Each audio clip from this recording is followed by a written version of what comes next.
And up next, I'm very happy to introduce the Anti-Eviction Mapping Project, who's represented here by 4 lovely individuals. They're a larger collaborative project. But here with us today are Ariana, Faye, Allensworth, Erin, McElroy, Sam, Raby, and Manon, Vergerio. And they'll be coming up to give the presentation.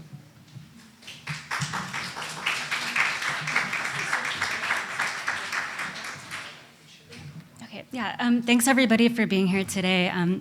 My name's Erin. I'm one of 4 members of the Anti-Eviction Mapping Project that are going to present our work. And just to let you all know, there are many more of us. There are probably about 60 or so people in the mapping project right now. We're a volunteer-based collective that started in the San Francisco Bay Area in 2013. We now have chapters in New York City and also in Los Angeles. So today we're going to present some of our work that has taken place in the San Francisco Bay Area, and then we're going to pivot to New York and then come back to the Bay Area. And we're going to each present just for about 5 minutes each, so hopefully it will be dynamic and you won't get too bored. But yeah, I wanted to start by explaining some of the context in which we came to be as a project. So in 2013, when we first started, it was this moment that people are now calling the era of the tech boom 2.0 or the second .com boom. But basically this moment in which some of the biggest tech companies that exist in Silicon Valley, but also in San Francisco, became even bigger. And a lot of people started flocking to the Bay Area to work in these industries, inciting a lot of real estate speculation. And by that I mean realtors who wanted to take advantage of this new wealth coming to the Bay Area. And what we started seeing as housing organizers doing on-the-ground work in San Francisco was that a lot of folks were being evicted. And the homes that they were living in were being flipped and turned to condos for some of these folks moving to the Bay Area. That was happening in San Francisco. Meanwhile, in the East Bay and Oakland, what we were seeing in the aftermath of the foreclosure crisis in 2008, 2009, was that a lot of single-family homes, mostly homes of people of color, were being flipped and turned into rental units, again, for people moving to the Bay Area. And so as housing organizers, we wanted to create some maps that could be used in the struggle against this. And really, we thought we were just going to make 1 or 2 maps and then we would be done and kind of hand it over and move on. But kind of the opposite thing happened, where after the first map we made, we realized, oh, this doesn't tell nearly all that we want to tell. There's so much more to tell. And so we've continued to grow. But I wanted to just show some of our early maps and kind of place us as a project in relationship to the tech industry and techno-capitalism more broadly. There we go. So this map that you see here on the left was one of our early maps that shows the accumulation of evictions surrounding what are called Google bus stops or tech bus stops. And these are the depots that Google, Facebook, Apple, et cetera, use to transport their workers to and from Silicon Valley. And what you can see if you look on Craigslist or different rental listing sites is that properties are now being advertised by proximity to these depots. So if a property can be listed as 2 blocks from the Apple bus stop, it's suddenly a lot more valuable. So evictions started accumulating around these bus stops. And if you happen to find yourself in the Bay Area, you'll see these buses. They're private double-decker luxury shuttles that are constantly shuttling workers to and from Silicon Valley. Also, San Francisco is the birthplace of Airbnb. It formed in 2008 as a unicorn startup along with Uber. And what we started seeing too when we emerged as a project was a lot of people were losing their homes, and those homes were being flipped into Airbnb units. So we wanted to map this, which you can see on the right is a map of Airbnb units and evictions in San Francisco. But more so than that, we wanted to figure out who the speculators were that were enabling this to happen and really preying upon mostly tenants of color in order to make money really quickly. And so we started doing this research by gathering data from the rent board, from the courts, et cetera, and figuring out who the owners of properties were that were evicting tenants. What we found was that often, particularly with this one kind of eviction that I'm not going to get into right now, it's called the Ellis Act eviction. It's a type of no-fault eviction in San Francisco, but We found that about 80% of these evictions were happening within the first 5 years of property ownership, which means that it wasn't long-time landlords that had owned properties that were evicting tenants, which is what the real estate industry was telling us, but rather that these were real estate speculators and investment companies who would often use LLCs, or these various shell companies, and purchase properties with these different sounding LLCs, and then flip buildings overnight and sometimes make $6 million in the course of a couple of months. But it was really hard for a lot of tenants to figure out what LLC was connected with what landlord, and that's part of how these speculators and landlords operate, is by obscuring their identities. So one of our big tasks has been to figure out kind of this network of ownership and eviction. And we're still getting better and better at this. It's a really hard process, in part because of corporate tax laws in the US that make it really easy for these investment companies to hide behind these different shell companies. But just as an example, in 2013 when we started, there was this one woman that I knew who was 97 years old, Mary Elizabeth Phillips, and she got evicted by 55 Dolores Street LLC. And didn't know who that was or how to fight back. And so we did some research and found out that 55 Dolores Street LLC was just the subsidiary of this larger company called Urban Green Investments, which was then a subsidiary of a bigger company in Colorado called Cornerstone Holdings. And we could trace it back a few generations of this McCloskey family who has ties to the Republican Party and the Aspen Institute and all of these different big places where we could suddenly apply pressure to try to stop her eviction. And so we continue to do research like this so that we can stop on-the-ground evictions by researching this sort of node of corporate ownership. And really this also helps us visibilize what these investment companies want to be a very invisible network. So for instance, we had these stencils made and people started using them to stencil outside of their homes where evictions had happened.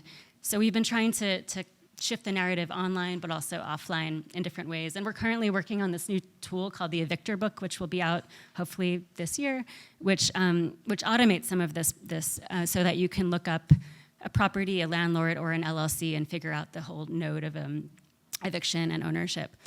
But I wanted to also pivot to talk a little bit about this other kind of confluence of real estate and tech that we're always up against. And that's something that people are calling property technology or platform real estate. And this sort of started happening around the same time that we started, and we didn't even really realize it right away. But property technology, according to the real estate industry, means the disrupting of real estate to make it more efficient, frictionless, et cetera. And what we're finding is that there are a number of these companies, such as CoreLogic and the American Institute for, Research Services, that are gathering information about tenants and property and then selling them as bundles to landlords who are then using them to screen tenants, but also evict tenants. So there's a company in Maryland called Click Notices, which is now automating eviction practices. CoreLogic claims to own 99.9% of all parcel data in the US going back 50 years. They also have this bundle that they'll sell to landlords for tens of thousands of dollars that will let landlords know if a potential tenant that they're going to rent to is, in their words, a criminal. And they've even used the word terrorist. So it's this way that data is being used to embolden the real estate industry and basically help gentrify neighborhoods. And right here in New York, there have been some battles against not just data collection, but also some of the hardware that's being created in this property technology industry. So now landlords are using prop tech to basically put facial recognition systems on different property entrances and mandating that tenants give up their keys in exchange for subjecting their faces to facial recognition. There was a really beautifully won, actually, struggle in Brooklyn and Brownsville at Atlantic Plaza Towers where this weird heat wave mapping system was going to be imposed on tenants, and the tenants fought back against this and actually won. So now this isn't going to happen, but it's already happening in other buildings in New York right now. And really what we know from, for instance, the work of Kate Crawford, who's I know in the back right now, and Trevor, who presented earlier, is that these systems are specifically designed by training algorithms that often misrecognize people of color, and this is by design. And so these systems are being placed on buildings, predominantly public housing buildings, filled with tenants of color, often women of color, and they don't work, and really they're being used in a way to augment gentrification practices. You can see right here, this is a notice that this one prop tech guy sent to a bunch of landlords, encouraging them to install these facial recognition systems on their properties in order to displace tenants. So I'm gonna end here, but I just wanted to kind of point out how the real estate industry and tech are constantly entangling in different ways in order to dispossess tenants. And as housing organizers who are also using technology, we're kind of constantly trying to figure out what are the ways that we can use similar data sets, but for the opposite purposes. And how can we use mapping platforms, some of which have even been designed by the military-industrial complex, in order to prevent that sort of policing and that sort of racial profiling that complex wants us to use these technologies for. So I'm gonna end here and turn it over to Sam, who's gonna talk more about data. So, yeah. Sorry about that. All right, so I'm just gonna, in terms of pivoting towards New York City, I'm gonna talk a little bit about a project that we worked on this past year. This project's called the NYC Worst Evictors Project. It was made in collaboration with two other groups, the Right to Counsel Coalition, which is this group of tenant organizers who organize the Right to Counsel law that gives people in certain areas of the city free counsel when they're facing an eviction in housing court. We also collaborated with Just Fix NYC, which is a nonprofit that builds technology for tenants and organizers fighting displacement. And basically what the project was we talked to the Right to Counsel Coalition, and they wanted to come up with a worst landlords list. And more than that, just a way to, in a way that, people have heard about the tenant blacklist, the way that data and different pieces of information are used to criminalize or unjustly criminalize tenants so that they can't get a lease elsewhere. They wanted to create something like that, a public shaming vehicle for holding landlords accountable who are responsible for the eviction crisis in New York. And so a big part of where our work came in was in terms of gathering the data for that. And like a lot of things, we don't have access to a lot of the for-profit data that the real estate industry is able to aggregate. We honestly don't even really know how a lot of that data gets into their hands. We have to use the NYC Open Data Portal. When I was putting together these slides, I really loved, I spent a second looking at this, and I think it's a really kind of funny representation of this, just given the relationship that we've had with the Open Data Portal in the past. I think in a lot of ways, people really look at New York City and say that we're spoiled in terms of the data that we have, especially as a coalition that works across the city. Relatively speaking, we do have access to and free access to a lot of data that you either need to pay for or is completely inaccessible in other places. And so obviously that's great.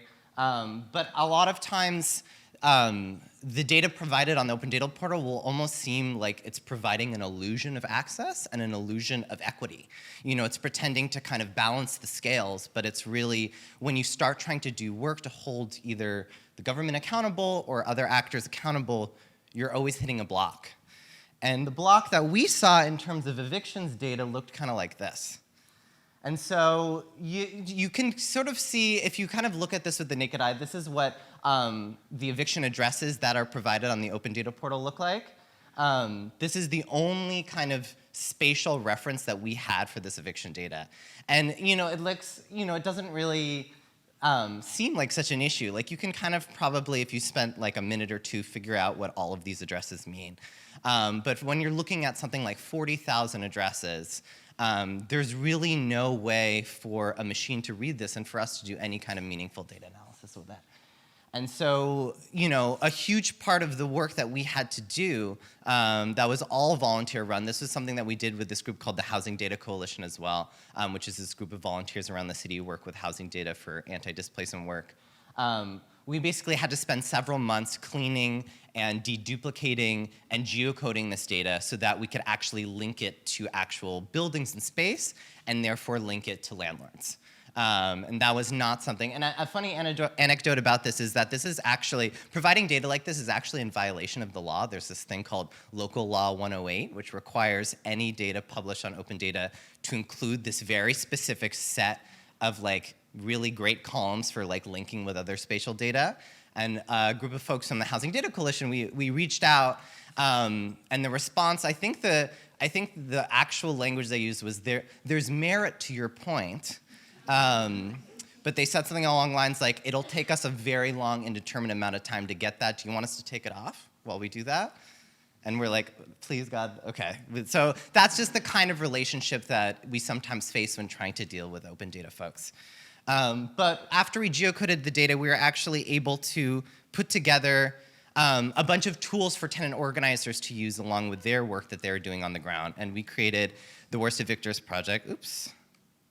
And let's see, how can I get this on the screen? Here we go. Oops. So this is a live site. You can all go check this out even today. And it's kind of sort of a living project. We're adding to it over time. Basically, there's a couple components to this. The first component is the Worst Evictors list, which essentially just is, people have called it the Facebook of the worst landlords. It's really like a way of picking out and shaming the folks who are behind the largest number of evictions in New York City. And you can sort this a bunch of different ways. This is the citywide list for the 2018 data. And this includes not only the eviction count, but other sort of data indicators here. And it was really important to the tenant organizing groups to also call out the banks that are lending to these landlords, as well as the law firms representing them. And that got a lot of attention from them, as you can imagine. And we also included some testimonials and sort of qualitative research. So it's another really big part of generating the list as well. And then the part that mapping project was mostly responsible for was the eviction map, which is sort of more of a spatial reference and a spatial database to see all of the evictions across the city. And actually, you can look up your landlord here on the side, so you can actually kind of personalize this shaming tool in a sense. We also had some feedback from the tenant organizers of what kinds of extra data they wanted to incorporate. The number one thing they asked for was the areas that were rezoned under the de Blasio administration. So that's the first sort of contextual layer that you can add here, and you can sort of see how that correlates with the eviction data that we have. And so we're going to talk, Manon here is going to talk a little more about sort of the relationships that we had with tenant organizing in this project particularly. But yeah, that's it for me. Thank you.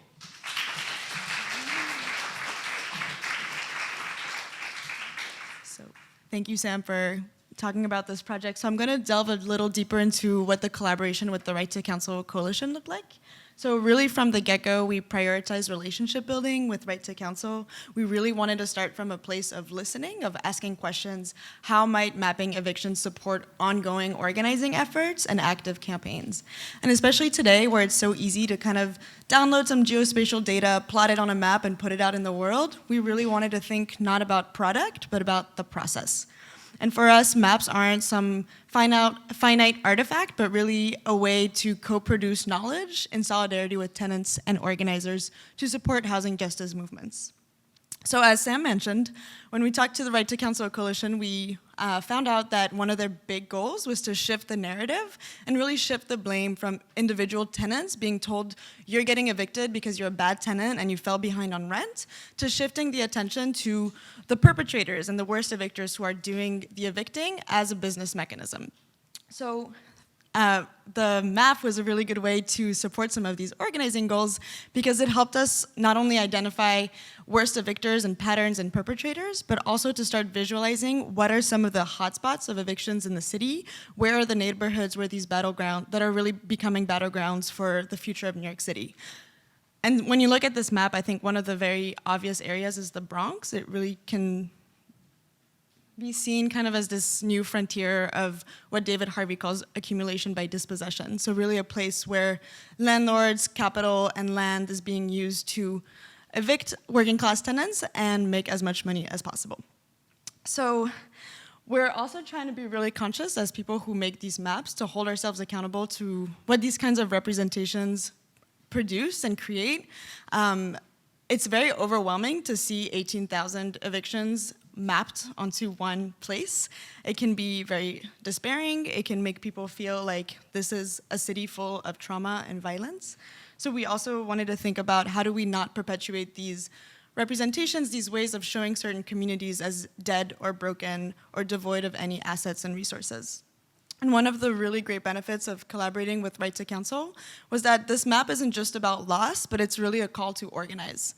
So one of the layers on the map is actually all the zip codes where Right to Counsel has been enacted. So those are all the places where tenants have free legal representation in the case of an eviction, which is not only great for tenants individually, but also can help them with their organizing because they can take bolder actions knowing that somebody has their back and that they will have legal representation if they decide to organize against their landlord.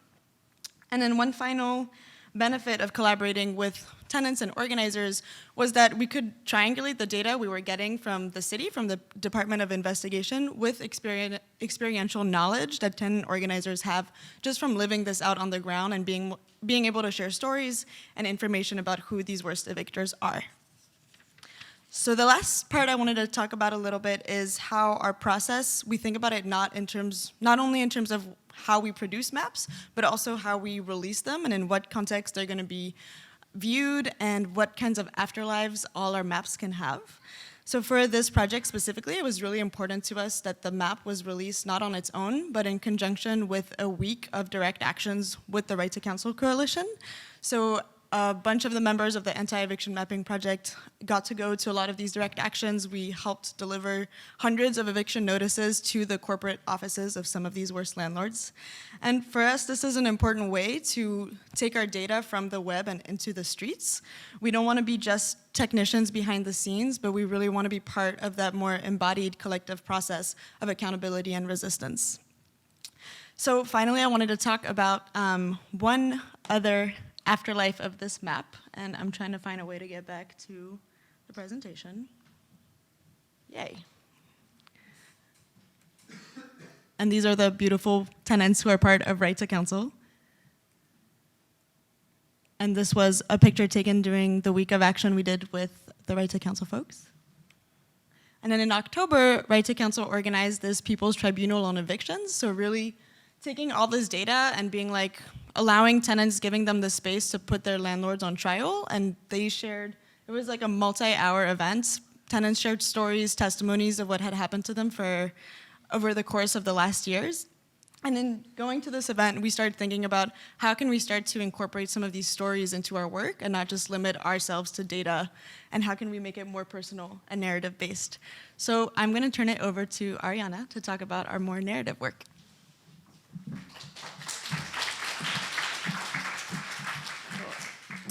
Hi, folks. So shifting back to the Bay and some of the early origins of the project, after we made some of those first maps that Erin shared on some of our initial slides, we really started grappling with issues related to the limits of visibility and realizing that, eviction markers on Cartesian maps, as anti-eviction as they might be, still in a lot of ways reduced really complex life histories to dots on a map, and that, our quantitative maps were really helpful tools to visualize kind of the ubiquitous and amorphous scale at which the eviction crisis was taking place, and give us really rich data to work with kind of as things were unfolding in real time, and make those really visually accessible to folks. We really realized that seeing doesn't always equal knowing, and that in a lot of ways, the bigger that the data got, the more detail and nuance got lost.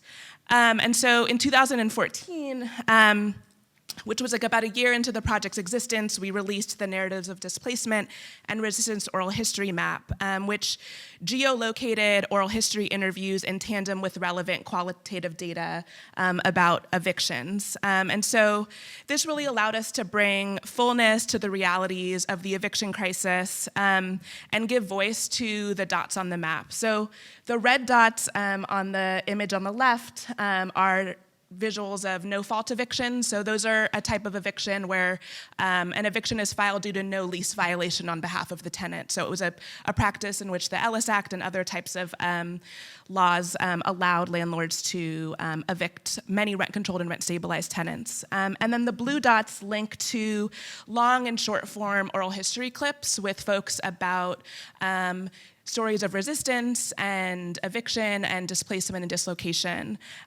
One of the reasons that we really gravitated towards oral history as a kind of co-produced archival practice is that it, in a lot of ways, oral history is rooted in kind of a biographical life history approach. And we really didn't want to perpetuate traditional sort of documentary or journalistic practices that just really focused on reducing folks to just their eviction stories, but the life history format allowed folks to have full agency over the direction the story took, and also allowed us to capture stories not just about eviction and displacement, but also stories of joy and belonging and community that are also really important parts of the constellation of the displacement crisis.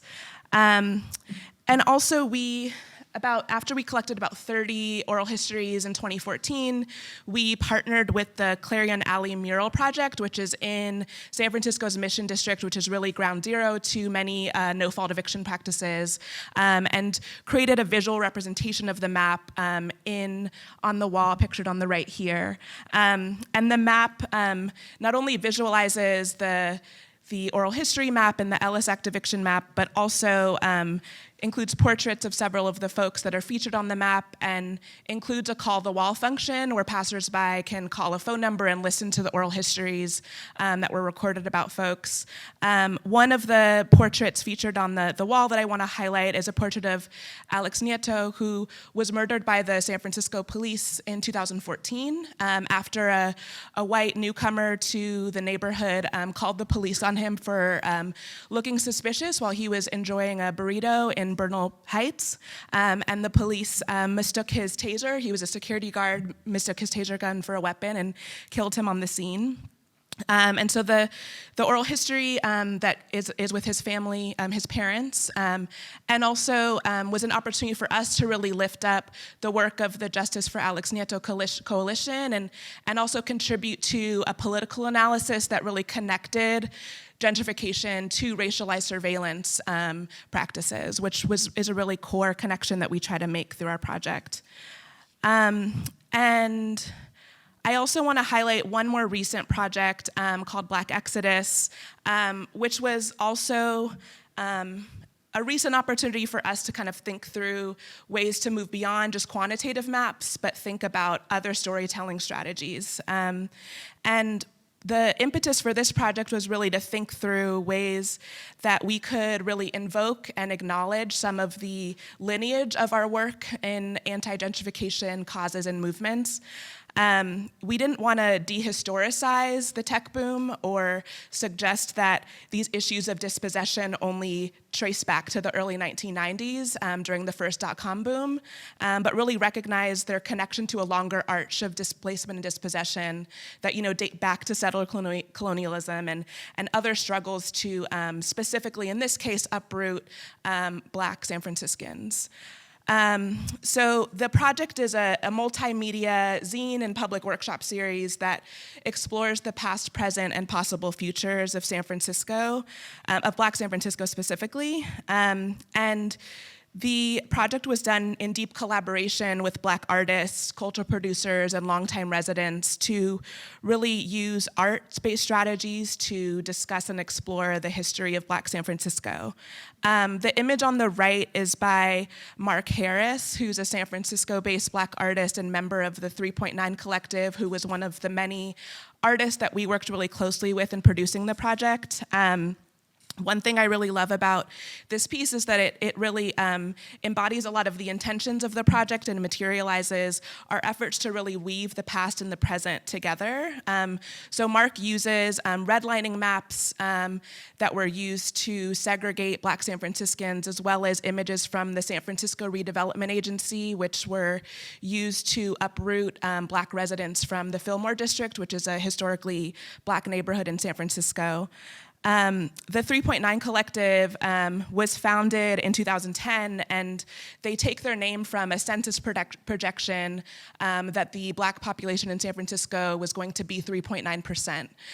It hasn't quite reached that, but it is at about 5% now. And as context, when my family moved to San Francisco in the 1970s, it was at about 15%. So just a sense of the ways in which Black folks have been uprooted from the city over time, and that it's not just rooted in the current kind of gentrification moment, but that there have been structural racist practices embodied by both city and the private real estate market for several decades.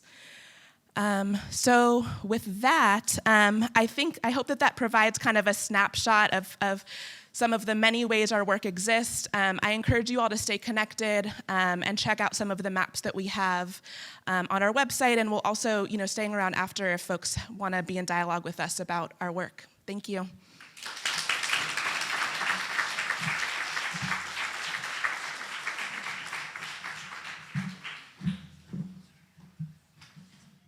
Hello, hello, hello. Hello, hello, hello. Shh.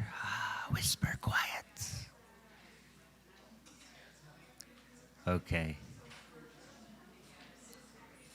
All right, everyone. I would like to call to the stage American artist.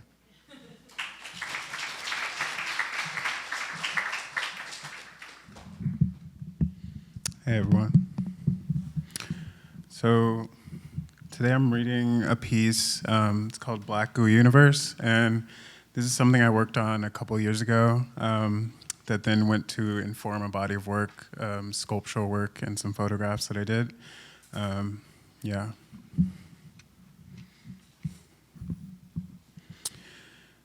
In the three-part PBS series, Triumph of the Nerds, which aired in 1996, host Robert Cringely enthusiastically describes the formation of a budding hegemony in data processing. He begins the third part of the series. This is called a graphical user interface, GUI or GUI. Where they came up with these names? The battle to bring GUIs to PCs and make them more user-friendly took 10 years and is a hell of a story. That is what this program is about.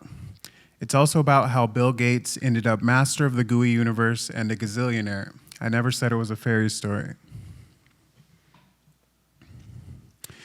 My conclusion is that if there is a such thing as a GUI universe, it must be very white. What is the genesis of the black GUI that preceded it? And what form might it have taken had blackness not been systematically erased from the screen?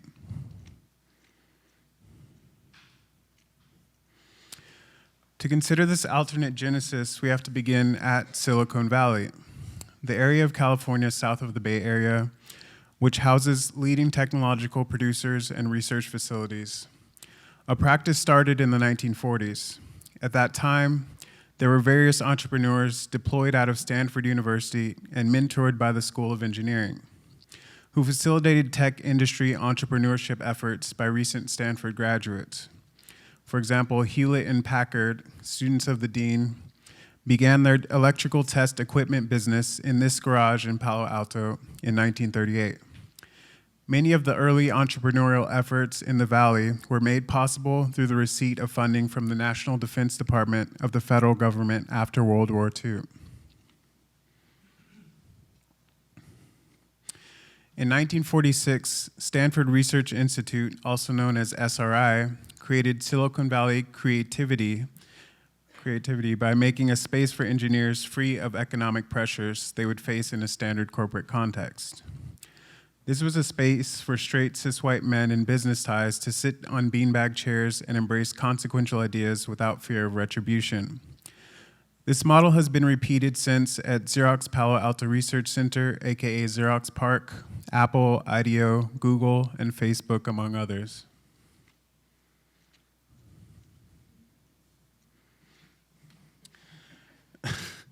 The first iteration of a graphical user interface, a clickable interface, cursor, and remedial computer mouse were demoed at SRI in 1968 by the man pictured here.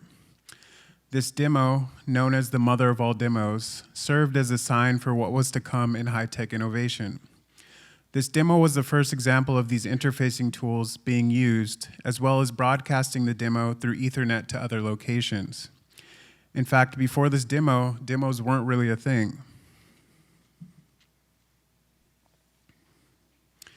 When funds from the National Defense Department became sparse, many of SRI's employees moved to Xerox PARC. The values produced at SRI were carried by the same group of white men as they moved to Xerox PARC and other Silicon Valley companies, including Apple.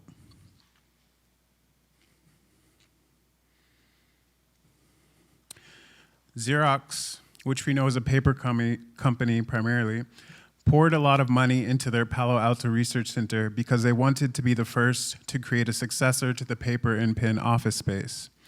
They ended up making the Xerox Alto, a $10,000 computer about as big as a mid-sized refrigerator with a working GUI, but they didn't know how to make it cheap or practical enough for people to buy it.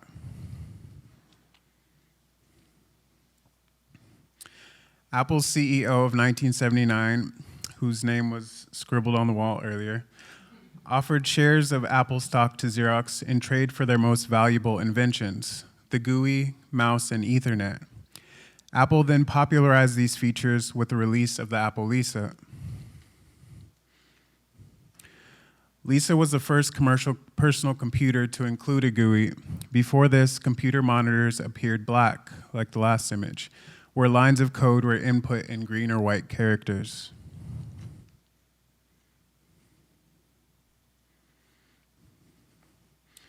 Between the Xerox Alto and Apple Lisa, the negative space of the screen began to appear white, replacing the black command line interface used on computers prior to that. The GUI invited users to click on folders and windows in a white space reminiscent of blank office paper.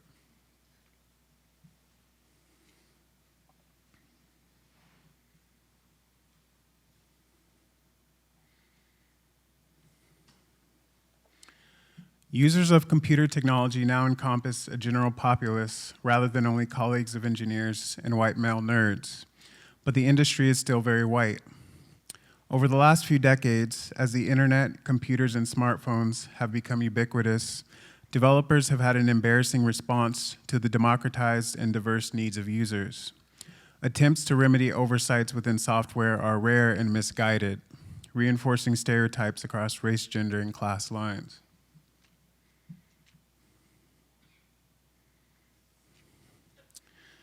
In the essay, What Was the Nerd?, Vicky Osterwell contends that the nerd began as a faux subject position formed by popular depictions of smart but awkward white males being persecuted by jock antagonists. Osterwell argues that the construction of the nerd served to subsume and mystify true social conflict, the ones around race, gender, class, and sexuality that shook the country in the 1960s and 70s.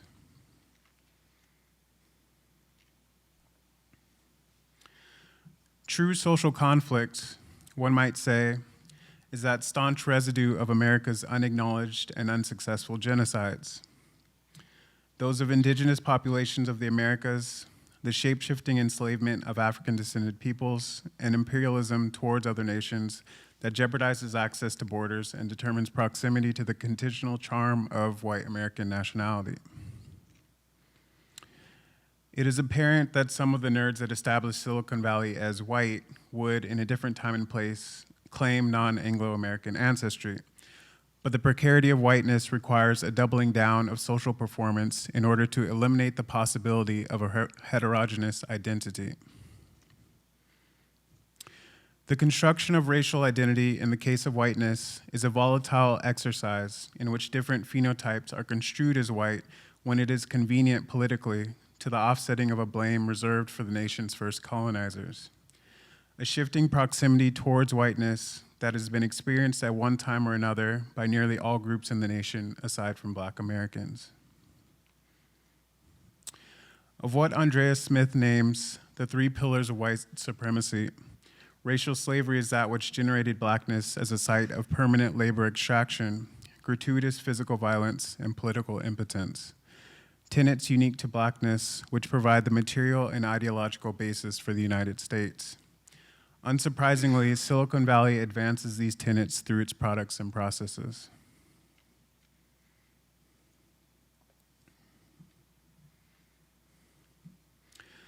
The construction of whiteness in the space of high technology requires products that are not capable of seeing blackness.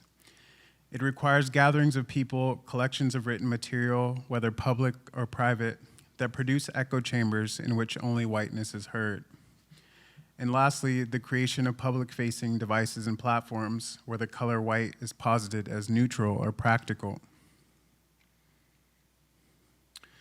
The transition of the computer interface from a black screen to the white screen of the 70s represents the formal and political erasure of blackness, as well as a literal instance of a white ideological mechanism created with the intent of universal application.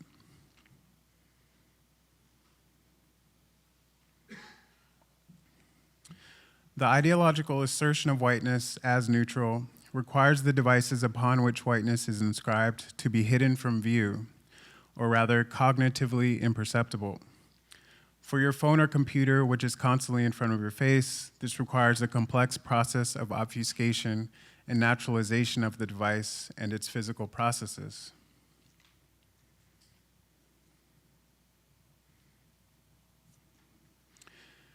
In the multimedia essay, A White Institution's Guide for Welcoming People of Color and Their Audiences, the artists and authors Tabitha Rezaire and Fanny Sosa bring this idea up in a footnote. Quote, even a virtual publishing platform like Facebook, Twitter, YouTube, Microsoft Word, many operating systems, or the very Google Doc page I'm writing on right now are white institutions because they utilize literal whiteness as a starting point of creation. Why do you think the background is always white? There are countless interfaces we daily interact with where white is presented as a blank canvas. The visual association between whiteness and infinite potential is ideological because it makes us think of white as default, as a quantum field, the everything nothing, as the place of creation. The artist of color knows the quantum field is black and femme. It's also proven that a black background saves untold amounts of energy. The use of a white background is then not only ideological, but also economic. It creates the waste and the debt that support capitalism.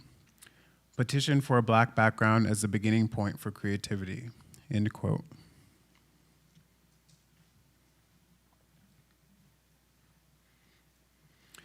In contrast to the singular notion of the computer we think of today, early computers required reorienting cables, flipping physical switches, feeding a roll of paper tape into the machine, or typing the code into a typewriter. These different methods were used at different times for the same machines. There was no single format to interface with a computer.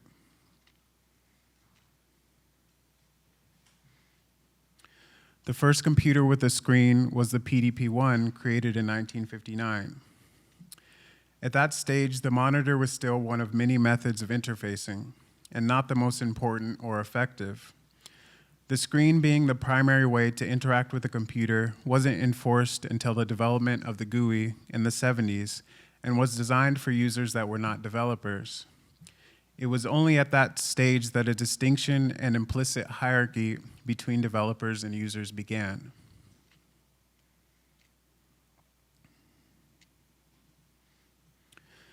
The interfacing icons that stand in for office items and applications are an abstraction of processes that occur in code.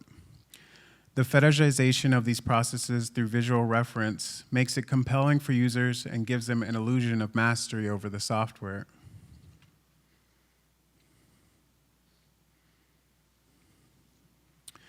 The media theorist Wendy Chun describes a process called user amplification, a term coined by Lev Manovic, as an exaggerated effect of one's actions on a computer, which contributes to consumer interest.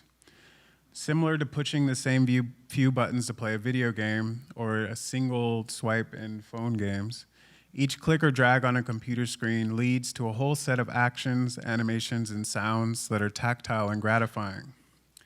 This effect increases the confidence of the user to master the interface and processes of the device.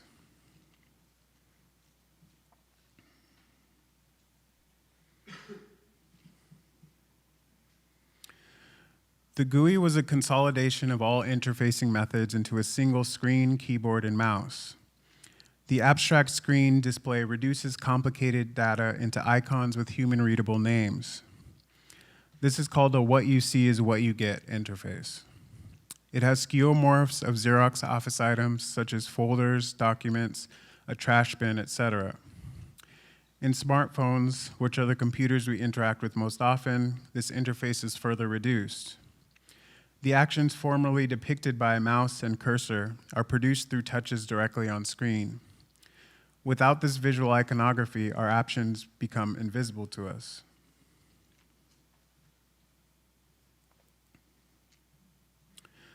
Further, this reduction in visual language on smartphone operating systems mirrors a lack of mobility on behalf of the user. For example, only being in one program at a time, never really closing, opening, or seeing files. This contributes to a legacy of software design that seeks to make the mechanic or machinic quality of a computer invisible. The opacity in design makes it easier for users to consume from and pour oneself into their devices. This level of simplicity also compels users to process the white neutrality of the screen and anti-blackness of technology uncritically because it is so easy and efficient to use.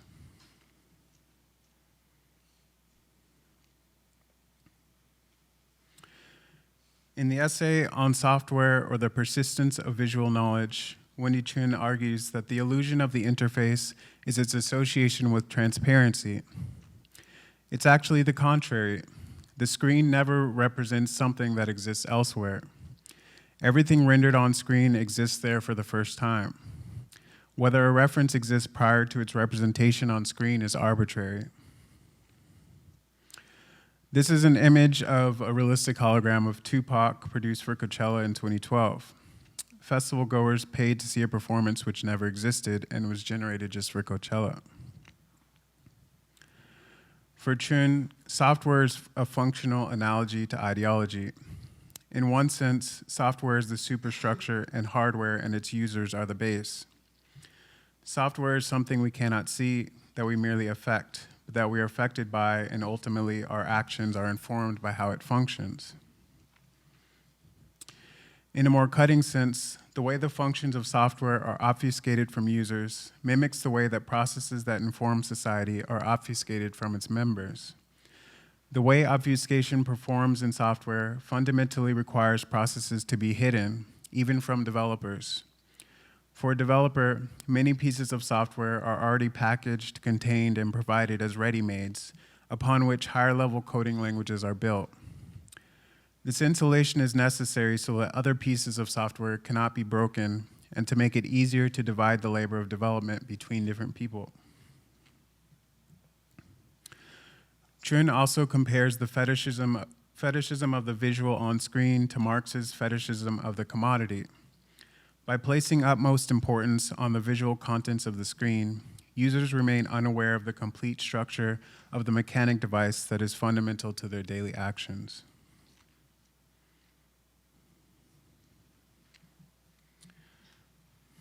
The social embeddedness of the GUI, or rather its familiarity, its ease of use and opacity, is fundamental to its placement of whiteness as neutral. The social ramifications of the computer being abstract and its software obscured is the user's acceptance of white space as a basis for virtual innovation and communication, an ideal which informs real-life social relations.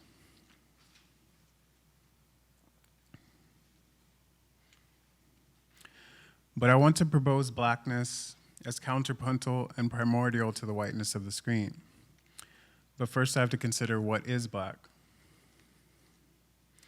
Speaking technically, light determines the nature of color. In the theory of color, subtractive color is created by material substances such as pigments, inks, and dyes coming together on a surface. This limits or subtracts bands of light reflected from an otherwise white surface. By this definition, blackness is an accumulation of all colors in the spectrum. In the case of additive color, color is determined by bands of light coming together to create different colors of light. All bands of light together will create white light in this case. In this case, blackness is a void empty of light from which all sight must occur. Within the digital interface, color is always created by light, an artificial light that is fabricated on an always already present blackness. In the CRT monitors that were used in computers before the 90s, the screens appear black, where white or green characters are created by cathode rays. The early white GUI of the Apple Lisa was an artificial backdrop for corporate productivity. It was an entire plane of rapidly blinking white within the black CRT monitor space, sustained by a continuous energy draw representative of the wastefulness of capitalism.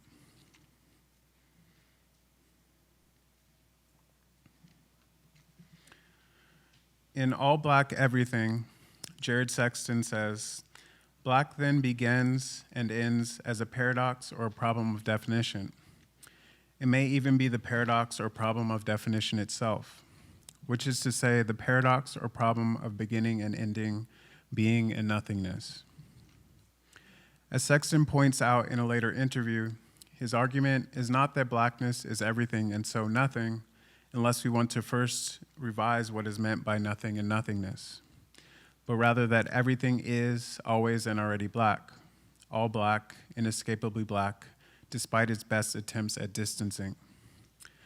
Black, I contend, is something that is involved in all appearance, all existence, and all signification because it relates to their common conditions of possibility and emergence, which is to say it relates for the same reason to the disappearance, inexistence, and insignificance of everything and of all things, end quote.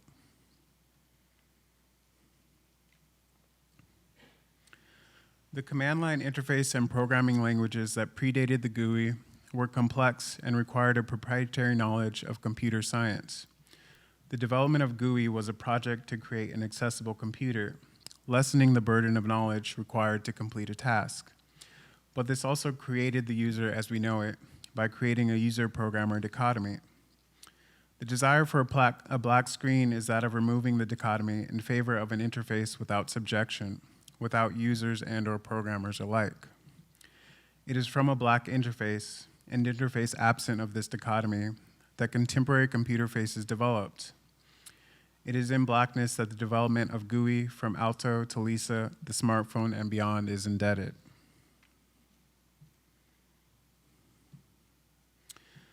Blackness has, in part, formed the ground for white, which positions black GUI as antithetical to the values of the white screen. By that consideration, black GUI might then be a platform of slowness, as in dragged time or colored time, refusal, thought, complexity, critique, softness, loudness, transparency, uselessness. Black GUI is a planar body that longs for the solitude and vastness of the command line, yet nuanced and sharp to usurp and destroy a contemporary hegemonic interface. Thank you.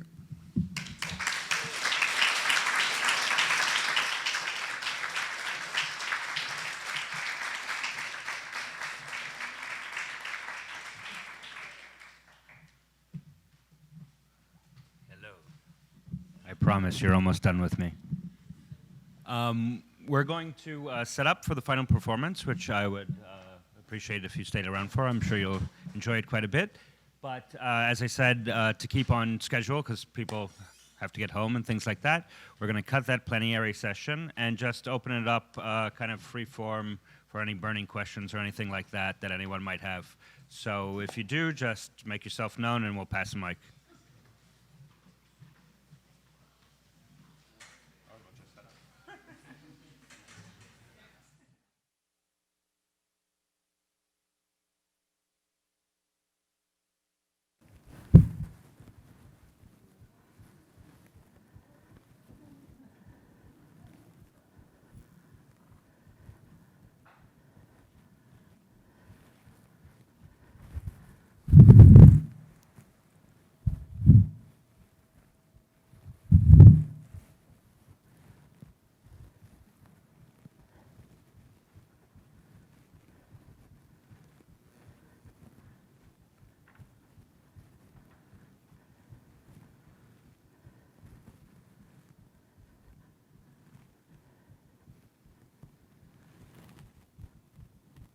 The audience arrived at e-flux for a day of symposium based on the thematic ways of reading.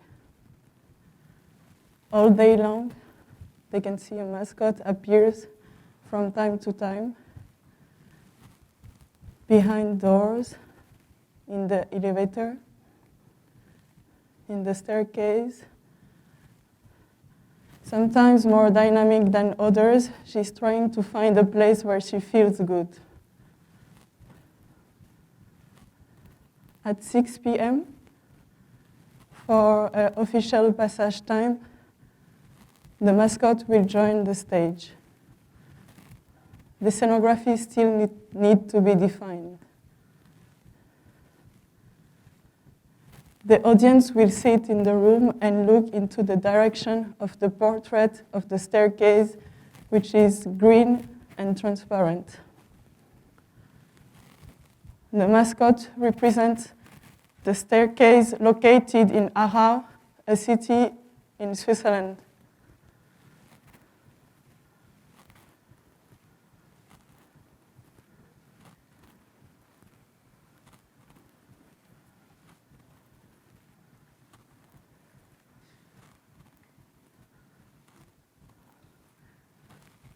The mascot is trying to find a place on stage, like it was the case during all the day.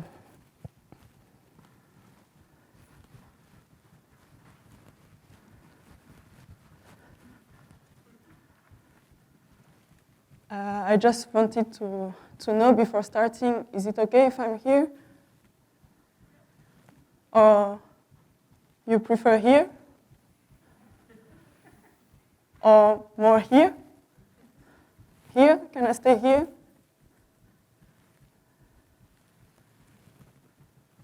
No, because if we are in 2020, I have rights. I know what I can do, and I know what I cannot do. I have the right to displacement. I have the right of knowledge. I have the right to speak. I have the right to stand up in the street and just chill. I have the right to eat what I want to eat. I have the right to not be a vegetarian. I have the right to not be a vegan either. I have the right to choose when I want to be pregnant. I have the right to choose the nationality of my child. I have the right to raise my child alone. I have the right to ask for a green card.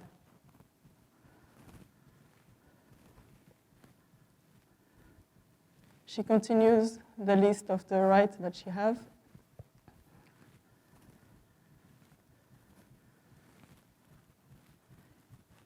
It's time for her to get out of the costume.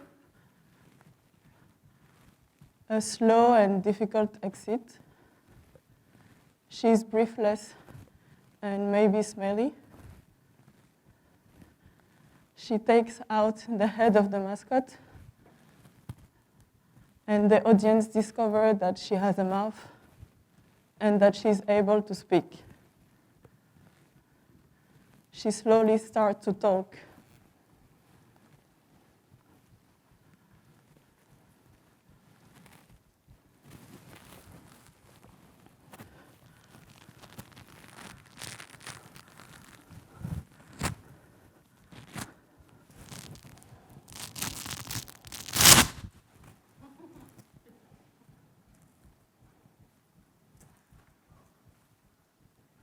You're a bit late, guys. I was supposed to start at 6 p.m. And now it's 7 p.m. I mean, I don't want to complain or anything, but we all organize ourselves. We all put hours and dates in our schedule. We all plan itinerary from A to B. And we all do that like with the intention to be on time. people who arrive on time are all the time much more appreciated than people who are late. We were not only on time, we were in advance.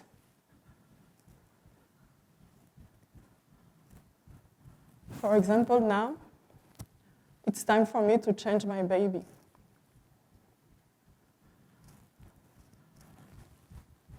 She goes into the direction of her baby and takes this opportunity to change her baby, to clean her.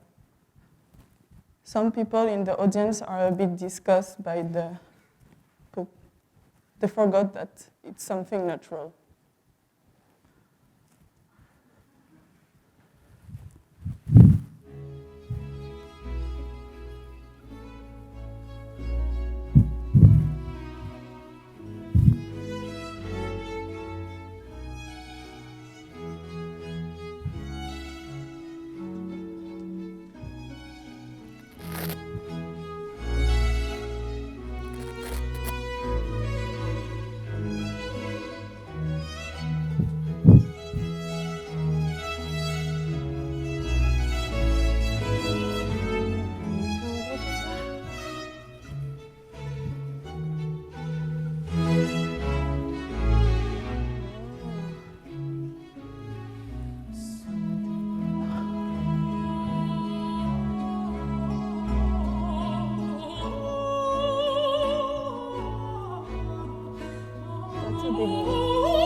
is American.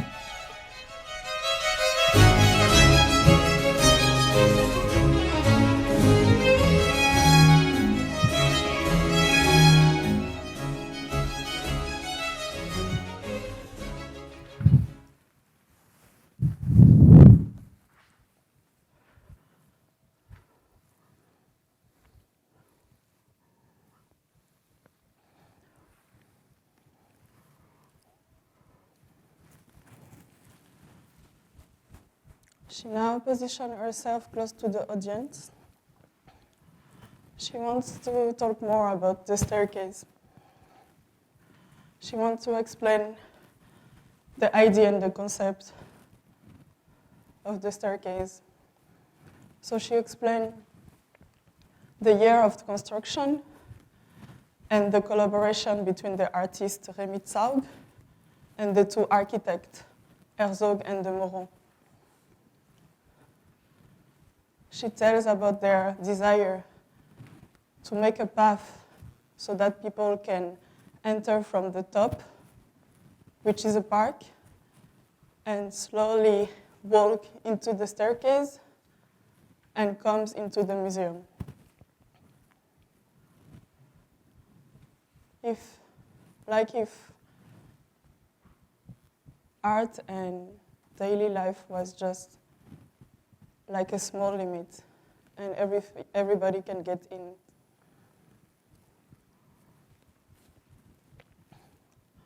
They wanted to, by this transparent and green staircase, make people understand that they were the welcome and most welcome to enter in the museum.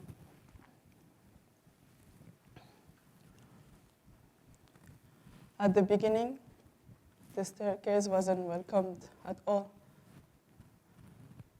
But why this green? It's so strange. She wanted to understand why they chose this alien green. What did they want to mean with this specific color?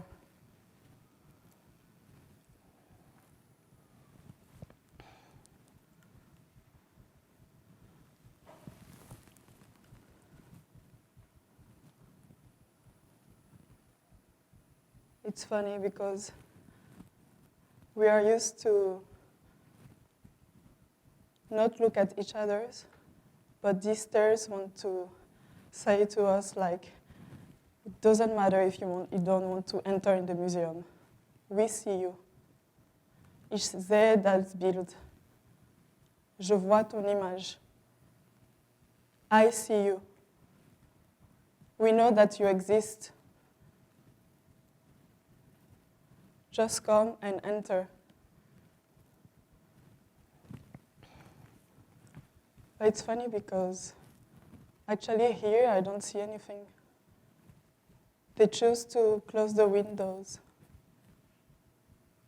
They choose to make sure that we don't see anything outside.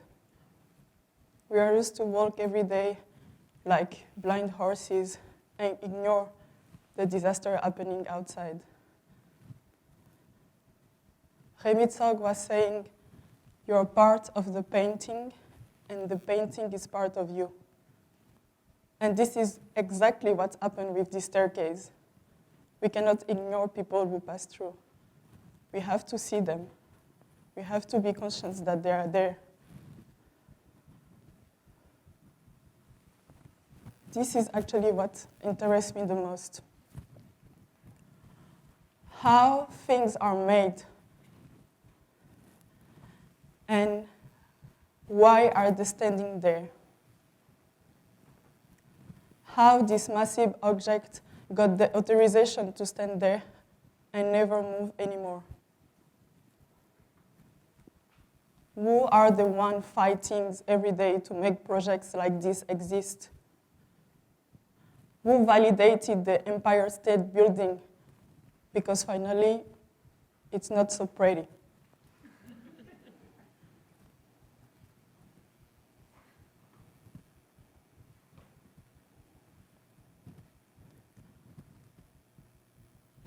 The mascot is nothing without the stairs. She doesn't make sense anymore. Far from it. She just became like a decoration. Like a Christmas decoration after Christmas. It's useless. Nobody cares anymore. It just brings a memory. Something that we forgot too quickly.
this moment,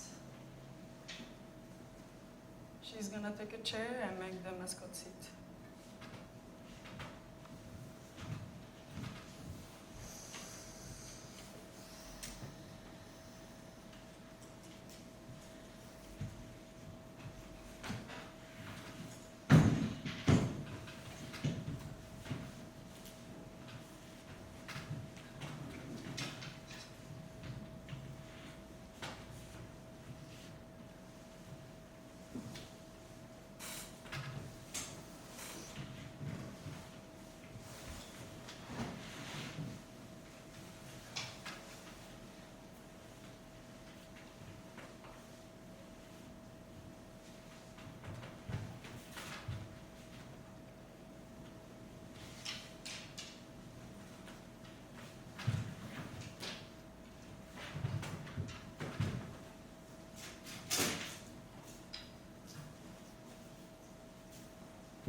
Don't be afraid of me. I am afraid of you.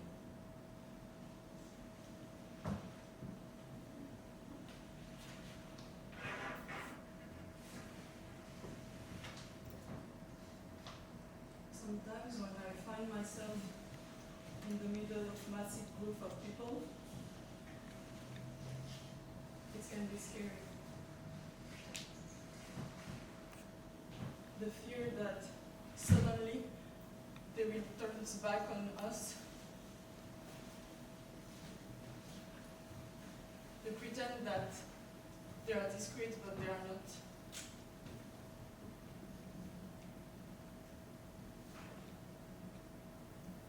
You know, I'm afraid to take the train. Because when I found myself sitting at this place where there is 4 chairs, nobody see me, or they pretend not to see me. I have the impression that they don't like my presence.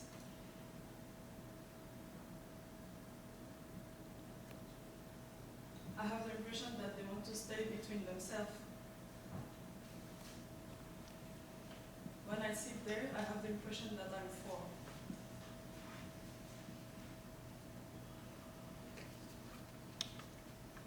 Yes, I understand it.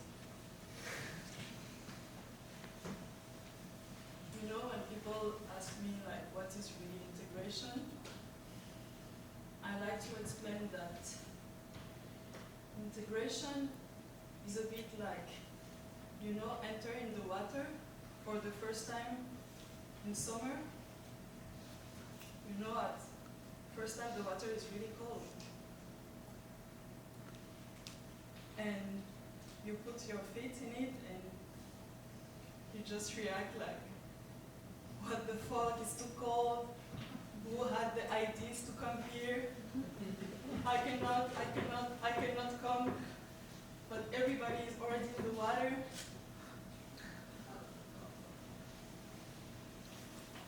And suddenly you remember that you have goals and that if they can't do it, I can do it too. So you take your brief, you put the first feet in it, the second, and you slowly, slowly get down in the water until being recovered by the water.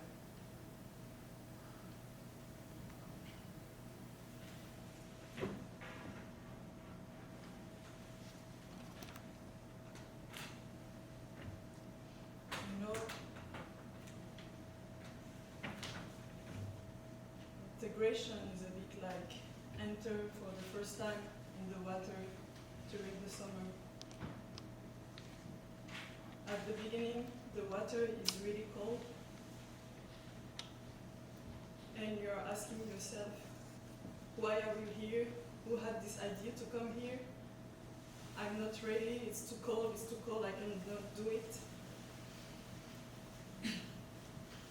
But all the rest of people are already in it, and you just have to follow them, because if they can do it, I can do it too.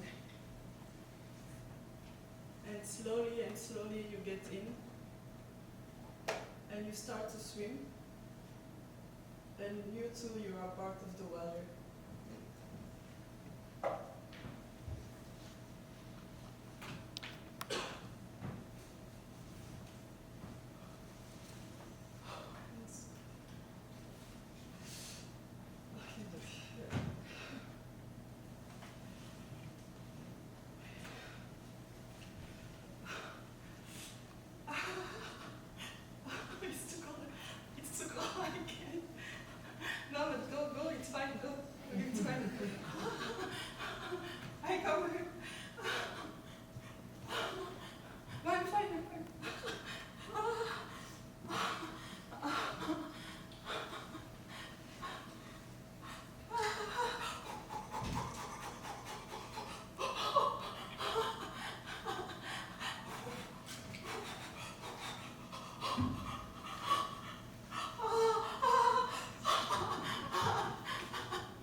It makes me think about a story that I read in the newspaper 2 months ago. It was happening in Vevey, which is a city in Switzerland. So the article was about a black swan coming from Australia. So they found a black swan swimming in the lake. And you know, it's a species that we don't know, that doesn't exist anymore, they were saying, these specialists. Nobody knew where it was coming from. But the black swan was, seems to be really comfortable in the middle of the other white swan from Switzerland. It was so rare to see I call it chicken like this. Everybody wanted to have it. Every zoo were fighting to have it. This different was so cool to have. So finally, they couldn't find any trace of the chicken. So they captured it, and it was part of the zoo. It was in the middle, alone, in a cage with a little bit of water. And it was really like this animation in the city. Everybody would come and see the black swan in the cage, coming from Australia, so far, wow, it's so nice. And last week, they published again an article about the black swan. His name is Nelson, I forgot to tell you. They say just that Nelson was dead. And today we cannot know if it was because of his difference or because it was too much exploited.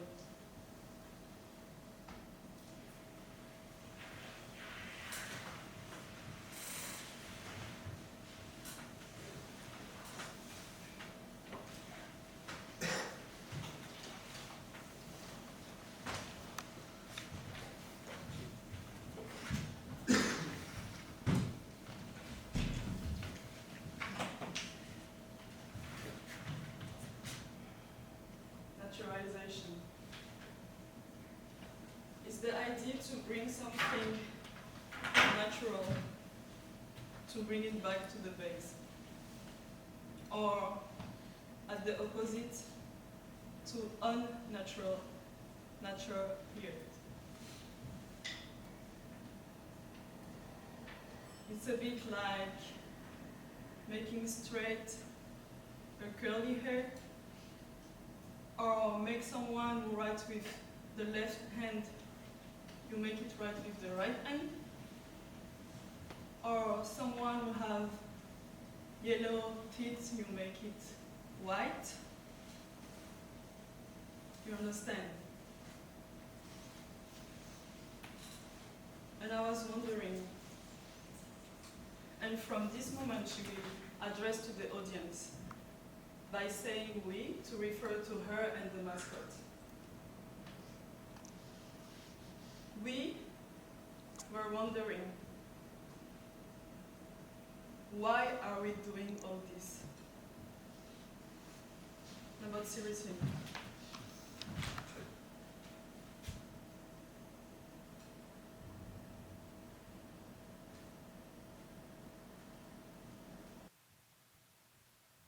Why are you cutting your hair? For you. For who are you doing that? Why are you putting lipstick? For who are you doing that?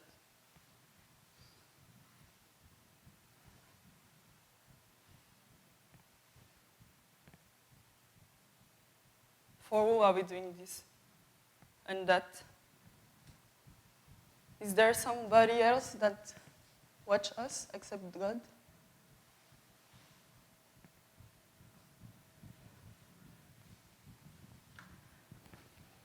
And now she will address to the mascot by saying we to refer to her and the audience.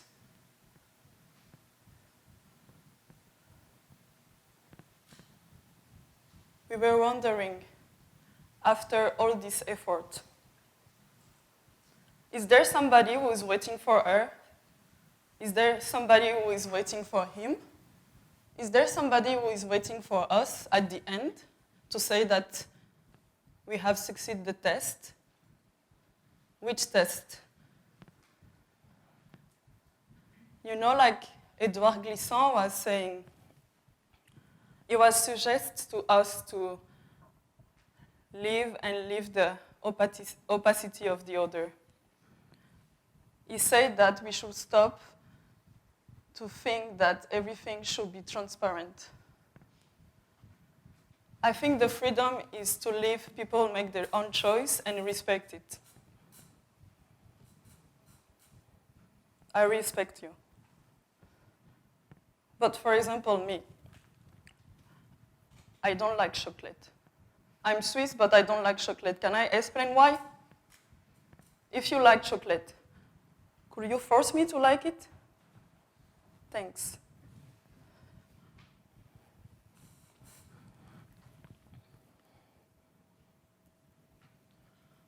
Now, it's time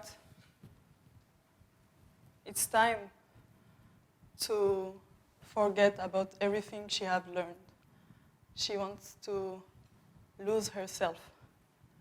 She wants to stop everything that she learned during all these years. So she's gonna walk in the audience on the music. She's gonna lose herself completely. She's gonna lose her breath. She's gonna give her breath to the audience by saying, thanks, I give you back this.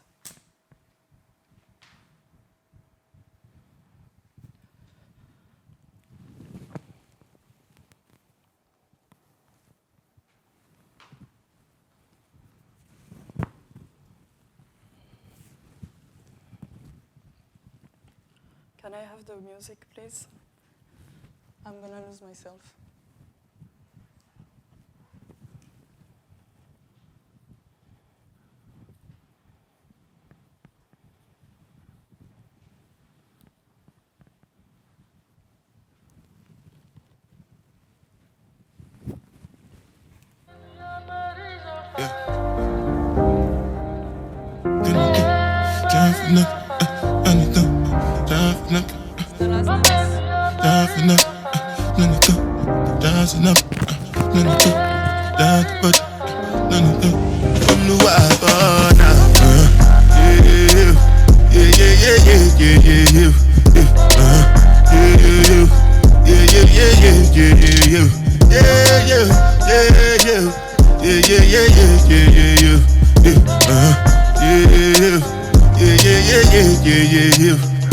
This one I better do with the jabata.